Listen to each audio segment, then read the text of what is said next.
Much work was to be done, and that's where Mic Carlson comes in. On bended knee, he scraped and spackled and pretty much brought the 1,000-square-foot mural back to life.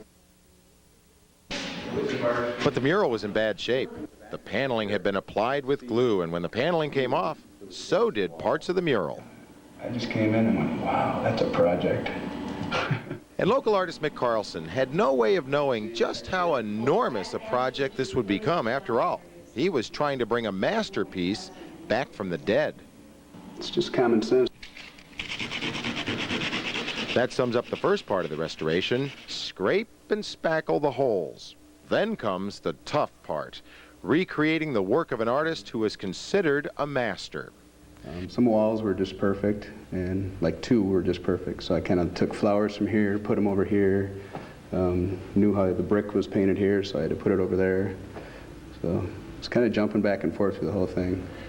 It's a delicate task, trying to match the subtleties of work of an artist who has long since passed, and the colors that have faded right along with him.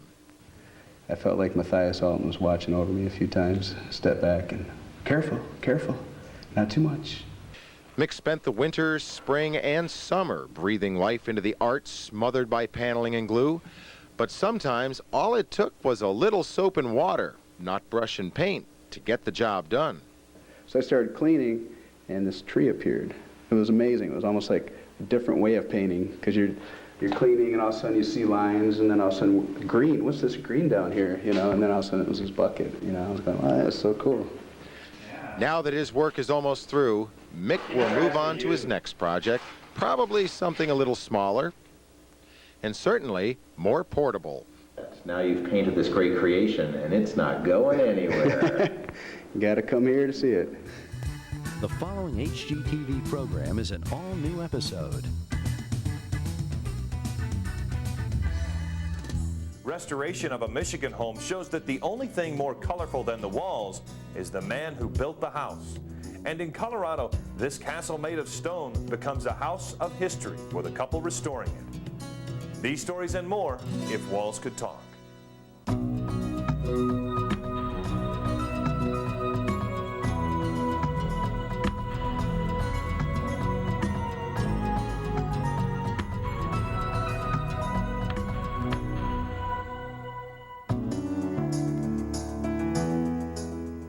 Welcome back to If Walls Could Talk. A lot of older homes are purchased in spite of a few ugly duckling features. Maybe a kitchen is way out of date, or the previous owner had very unusual taste. For Jane Markey and Kurt Benson of Grand Rapids, Michigan, it was the basement that needed serious attention. When they bought their beautiful prairie-style house in 1986, they knew someday they would have to redo that downstairs. But after several years of restoring the house, and particularly the basement, that's now the room everyone in town wants to see.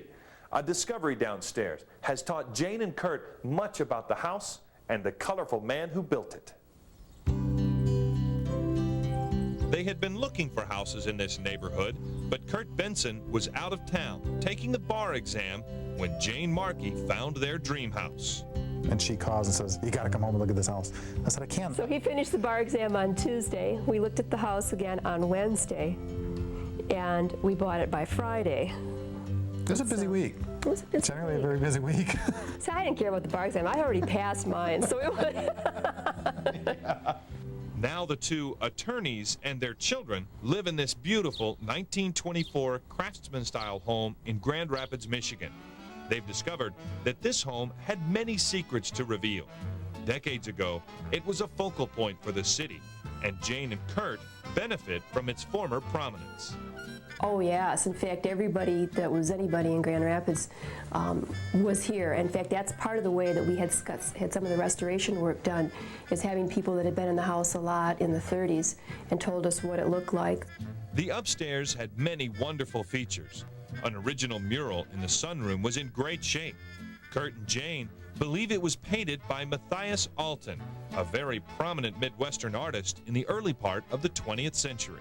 Well, we were delighted because obviously the intent of this mural is as if you're sitting in the woods. So it's a way to relax. Apparently, the first owner needed a place to get away from his worries. Everybody has a Frank McKay story. And everybody, like many masterful politicians, everybody sees a different side of him. Frank McKay was a powerful politician in Michigan in the 19-teens through the 1930s. To some, he was much loved, a champion of the people. Many others have accused him of being crooked, even a criminal. Basically, it was a machine politics, and he was the boss of the machine. If you wanted to run for office, you had better clear it with Frank McKay first. And who drove Frank McKay out of power? Well, that would be Gerald Ford. In fact, he ran on a reform ticket to clean up City Hall. Frank McKay made an impression on everyone he met. 30 years after his death, Kurt and Jane are still hearing some very frank tales. But even yesterday, when we had a garage sale, a gentleman came up, wanted to talk about Frank McKay. Met him as a small boy, had some stories to tell. McKay also left his mark on Kurt and Jane's home. A safe found in the basement was certainly his, but its purpose must be left to speculation.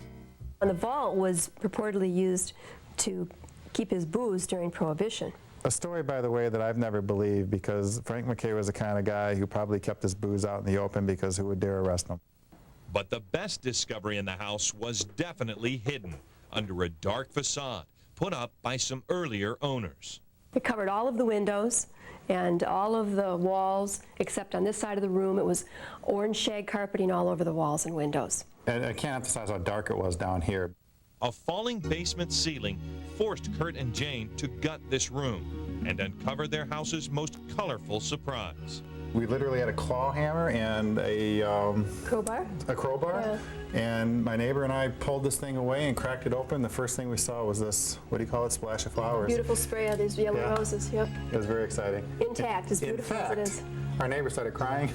The wife actually started crying. She thought it was so pretty. It was really exciting. The entire downstairs was covered with another Mathias Alten mural, a pastoral scene, probably covered up for more than 30 years. Parts were damaged, other areas were intact but coated with glue. Jane and Kurt hired artist Mic Carlson, who spent several months restoring the earlier artist's vision. It was a bit intimidating, especially at first, because you don't want to overwork what the initial artist did. And so you have to remember that. So I almost felt like he was watching me at times, telling me, careful. Under the carpeting, yet another surprise and another sign of McKay's wealth, an original terrazzo floor. In an odd way, I wasn't surprised. I looked around going, this is so Frank McKay. You know, everything in the house is so high quality. He was a unique individual and he had a lot of flair. And a lot of money. And a great deal of money. The formerly dark room is now a bright spot in the house, and the family has spent many hours just looking at the basement mural. This led to an upstairs-downstairs discovery. Two birds in the two murals were a sort of signature. That there was another little bird in basically the same stance with his little tail sticking up in the air. And I thought, wait a minute, that's the only living thing in this mural down here too, so that must be Mathias Alten's. I mean, this is my guess, and that was his way of saying, I was here and I did this mural. Colorful connections like the murals and the stories of the former owner are what make Jane and Kurt truly love their home. We've often said about this house, the walls could talk. We can only imagine what stories we would have heard. So once you get into these old houses, you just fall in love with them. They own you. The first owner, Frank McKay, must have really loved his furniture.